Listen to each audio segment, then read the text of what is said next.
ఇలాంటి టైంలో ఒకరోజు అనిల్ రావిపూడి కూడా ఇట్లా నా క్లోజ్ ఉండే డైరెక్టర్స్తో కాన్వర్సేషన్ స్టార్ట్ అయింది. సార్ ముందు ఉన్నదానికి ఇప్పటికీ నాలో ఏదో తేడా కనిపిస్తుంది, మీ అబ్జర్వేషన్ ఏంటి? నా క్లోజ్ ఉన్న వాళ్ళకి లేదు లేదు సార్ మీరు సేమ్ చేస్తారు, లేదు లేదు సేమ్ చేస్తే నా ఈ రిజల్ట్లు ఇంత చేంజ్ కాకూడదు, ఎక్కడో ఏదో. మా శిరీష్ గారు ఇక చెప్తూనే ఉంటారు, లేదు లేదు నువ్వు ఓవర్లోడ్ అవుతున్నావు, ఓవర్లోడ్ వల్ల యు ఆర్ నాట్ కాన్సన్ట్రేటింగ్. న్యాచురల్గా పనులు పెరిగినప్పుడు వర్క్ స్ప్లిట్ అయిపోతుంది అది ఎవరికైనా. నా పరిస్థితి కూడా అలాంటిది. లేదైతే I want is a steam line, దేనికి ఎలా చేయాలి అని.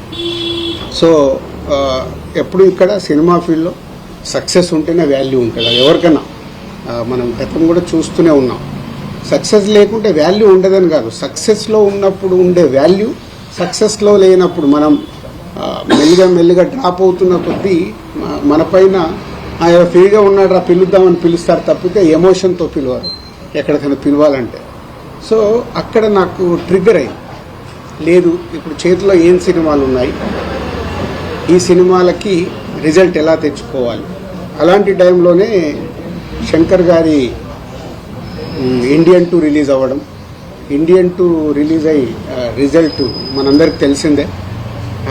సో అక్కడి నుంచి శంకర్ గారి మీద కూడా ఇంకా శంకర్ గారి దగ్గర నుంచి వస్తున్న గేమ్ చేంజర్ ఎలా ఉంటుంది, ఎక్కడ కూడా సినిమా పైన ఒక ఇంట్రెస్ట్, ఒక హీరో గారు తప్పితే ఇంట్రెస్ట్ క్రియేట్ చేయలేకపోతున్నాము. బయట కూడా శంకర్ గారు ఏం చేస్తారండి, ఇప్పుడు ఇక రాజుగారు కూడా జడ్జిమెంట్ ఎలా ఉంది చూస్తున్నాం కదా, ఈ సినిమా ఎలా ఉంటుంది, ఏం వర్క్ అవుతుంది, రకరకాలే వింటూ ఉన్నాను.